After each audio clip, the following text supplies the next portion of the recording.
إن الحمد لله نحمده ونستعينه ونستغفره ونعوذ بالله من شرور أنفسنا ومن سيئات أعمالنا من يهده الله فلا مضل له ومن يضلل فلا هادي له أشهد أن لا إله إلا الله وحده لا شريك له وأشهد أن محمدا عبده ورسوله أما بعد إخوان وأخواتي في الله الحمد لله kita diberi umur panjang oleh Allah Subhanahu wa taala untuk bisa menjalankan ketaatan kepada Allah Subhanahu wa taala, untuk duduk bersimpu bersama mendengarkan qala Allah wa qala Rasulullah sallallahu alaihi wasallam, yang mana qala Allah dan qala Rasulullah adalah merupakan hakikat nutrisi bagi kita, terutama nutrisi hati kita. Dan dalam kesempatan kali ini kita akan melanjutkan materi yang telah lalu dari pembahasan kajian rutin bulanan dari pembahasan kitab Sahih Targhib wa Tarhib. Dan materi kita kali ini masih lanjutan dari bab tentang ikhlas, tentang memurnikan hati, tentang tazkiyatun nufus, karena materi ini sangat kita butuhkan. Sebagaimana maklum, di zaman sekarang banyaknya krisis akhlak, banyaknya amalan tapi nggak diiringi dengan ikhlas, karena ingin dari amalan tersebut kedudukan, al-mankib, mansib, juga al-mal, dan ini semua adalah merupakan dari adran kotoran-kotoran hati kita yang perlu kita bersihkan. Juga banyak di antara kita semua penuntut ilmu, dan termasuk kotoran penyakit dalam hati kita penuntut ilmu adalah di zaman sekarang banyaknya para penuntut ilmu yang menjadi perantara dari perpecah belahan kaum muslimin, di antaranya dengan menuntut ilmu tapi dengan niat mencari aib para dai-nya, para ustadznya. Menuntut ilmu tapi diinginkan dengan aktivitas dia ingin bisa membodohkan orang-orang di sekitar dia. Menuntut ilmu agar dia dikatakan sebagai ahli fatwa, atau menuntut ilmu biar dia bisa isi kajian, biar dia bisa mendapat pendapatan. Nas'alullah al-afiyah. Tujuan dari menuntut ilmu adalah rafa' al-jahl, yaitu mengangkat kebodohan, kejahilan dalam diri kita. Ini inti dari tujuan menuntut ilmu. Dalam pertemuan kali ini kita masih membahas tentang ikhlas dari kitab ini, yaitu bahwasanya amalan tergantung dari niat. Dan kitab ini, metodologi dari pembacaan kitab ini adalah sebagaimana metodologinya ahli hadis. Disebutkan kadang periwayatnya, ya, disebutkan hadisnya secara singkat dan tanpa disyarah, tanpa menjelaskan apa maunya hadis ini. Ini adalah metodologi ulama-ulama kontemporer. Ya, ulama di masa lalu seperti ini cara mengajarkan. Juga kutubus sittah, termasuk cara yang digunakan oleh Syekh Muqbil rahimahullah, sebagaimana dalam Sahihul Musnad fi ma laisa fi sahihain, karangan beliau. Begitu pula sebagaimana dalam Jami'us Sahih, Syekh Muqbil menyebutkan sanadnya, kemudian menyebutkan hadisnya tanpa dijelaskan bagaimana syarah hadis ini. Ini cara ulama kontemporer. Ya. Kenapa demikian? Karena mereka orang yang faham apa maunya hadis ini. Gak perlu dijelasin. Adapun orang-orang di zaman kita, satu kitab baca satu hadis, ya, satu hadis dibaca, tapi syarahnya panjang lebar, disyarah satu kata per kata. Apa maunya lafaz ini? Bagaimana para ulama mentakwilkan hadis ini? Ini cara ulama di zaman sekarang. Dan kata Syekh Ibnu Utsaimin rahimahullah, inilah umat manusia di zaman sekarang. Ya, berbanding terbalik dengan orang-orang salaf di masa lalu. Orang-orang salaf di masa lalu, Masya Allah, keilmuan agamanya Masya Allah, hafalannya Masya Allah. Ya. Sampai Syekhul Islam Ibnu Taimiyah ketika masih kecilnya, dia cerita, saya hafal sang khatib tadi bicara dari awal sampai akhir. Katakan sampai titik komanya hafal. Dites. Betul hafal betulan. Ya. Dan mereka daya ingatnya masih bersih, jauh dari maksiat. Ya. Dan mereka ini kalau urusan dunia tertinggal. Gak seperti di zaman sekarang. Zaman sekarang urusan dunia, teknologinya, masalah ilmu dunianya Masya Allah naik. Tapi untuk urusan agama berbanding terbalik. Nah, sehingga kata Syekh Ibnu Utsaimin rahimahullah, metodologi sekarang dalam mengarang kitab itu perlu dijelasin. Bahkan sebelum masuk kitab, kadang perlu kitab untuk mengantarkan ke kitab setelahnya. Contoh, Syekhul Islam Ibnu Taimiyah punya kitab Tadmuriyah yang bicara tentang asma wa sifat. Ini ilmunya agak sulit, membantah tentang ahlul kalam. Dan Syekh Ibnu Utsaimin membuat kitab Taqrib Tadmuriyah. Apa? Kitab untuk mendekatkan pemahaman untuk masuk pada kitab Tadmuriyah. Kenapa? Khawatir nanti kita gagal paham. Nah, sehingga perlu kata pengantar.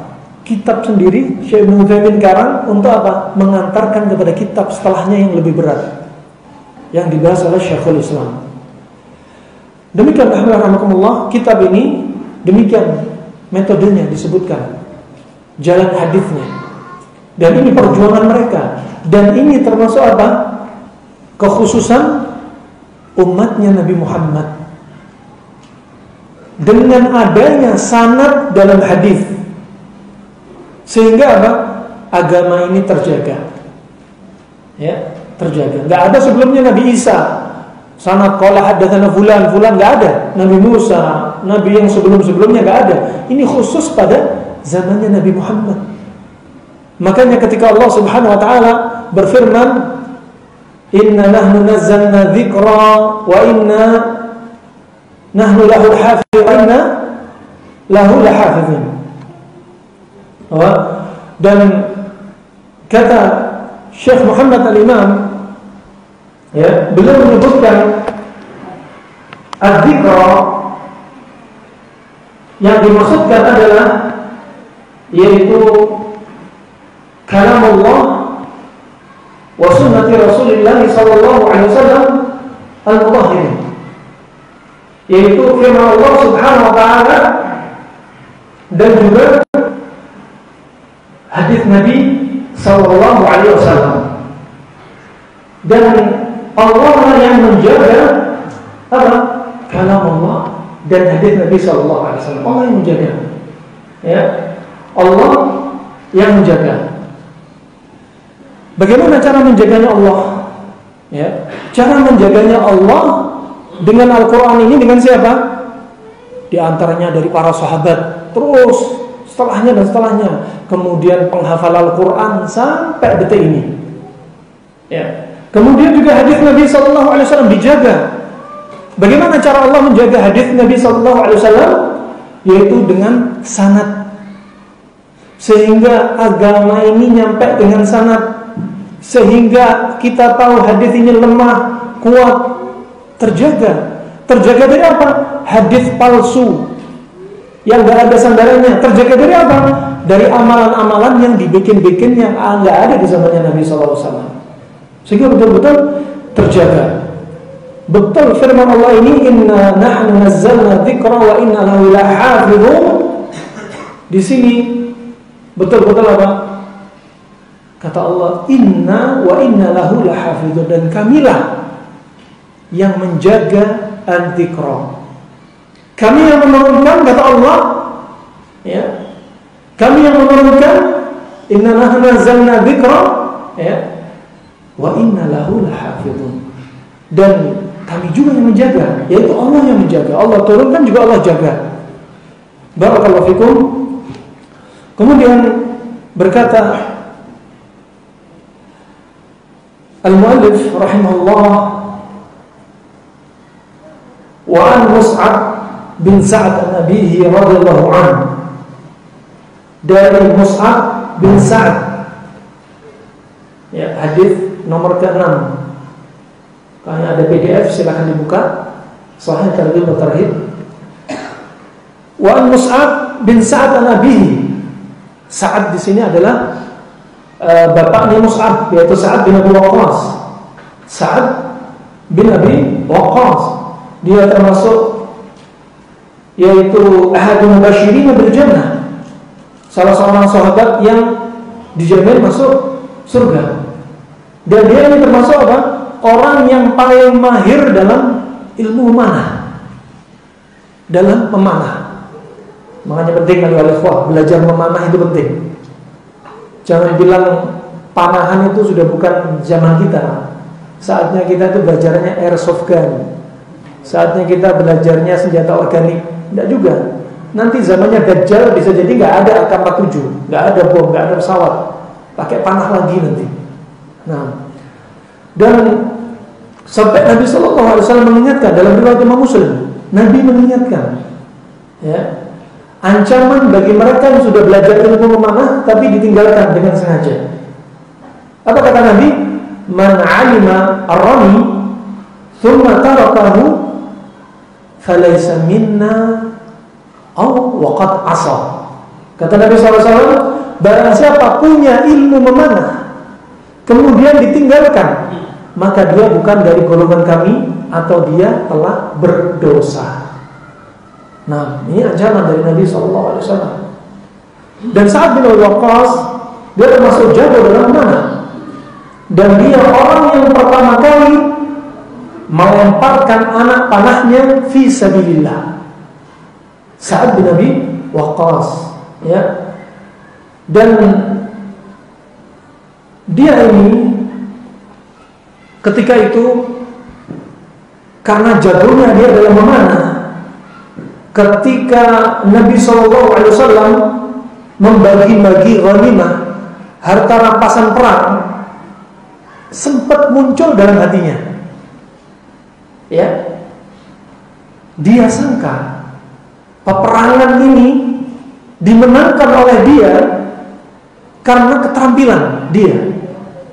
Dia merasa perang ini menang karena jasa dia. Berarti dari mana yang muncul? Dari hati. Nah, dan sebagaimana maklum, amalan itu dibagi menjadi dua. Amalan jawarih sama amalan qalbiyah, amalan hati. Amalan jawarih seperti anggota badan, termasuk lisan, ya, zikir-zikir, termasuk sholat, jawarih. Adapun amalan hati seperti apa? Tawakal, rasa takut, ya, kemudian apa lagi? Niat, kemudian apa lagi? Ikhlas, sabar. Makanya amalan hati itu letaknya di hati. Kalau amalan hati ditampakkan, akan terjatuh dalam kesyirikan, riya minimalnya. Dan ini sebagaimana disebutkan Nabi, riya ini akhfa min dabibin naml. Dia lebih samar daripada apa? Akarnya atau bayangnya semut. Ya. Sangat semu sekali. Bahkan disebutkan dalam riwayat yang lainnya, riyah ini fitnahnya lebih menakutkan daripada fitnahnya Dajjal. Coba. Makanya kalau ada orang sombong, mereka mengatakan pelajaran tauhid itu pelajaran pemecah belah umat. Pelajaran tauhid itu cukup ditempuh 5 menit selesai. Dia ngomong gini sudah bisa terjatuh dalam kesyirikan. Nah, amalan hati ini kadang sulit dijaga. Nah, dan amalan hati kalau ditampakkan bisa berubah menjadi riya. Syirik kecil. Ya, hati-hati. Niat letaknya di mana? Di hati. Kalau niat dilepaskan, dikeluarkan, dikeraskan, khawatir niat Anda akan menjadi perkara riya. Nawaitu usolli salat al-isya 4 rakaat lillahi ta'ala mukhlishan lillahi ta'ala. Ikhlas diucapin, niat diucapin, jangan. Niat itu dalam hati, ikhlas itu dalam hati. Gak perlu bilang wallah saya ikhlas. Saat dia bilang ikhlas, saat itu dia riya. Nah, bila mukhlishan, bila nawaitu, ini niat letaknya di hati. Ini yang disebutkan oleh Syekh Shalih Al-Fauzan hafizahullah ta'ala. Riya itu bisa masuk dalam pintu ibadah niat banyak sekali ketika niat itu dikeraskan. Dan ini termasuk jebakan iblis dalam sholat. Ya, rahimakumullah jami'an.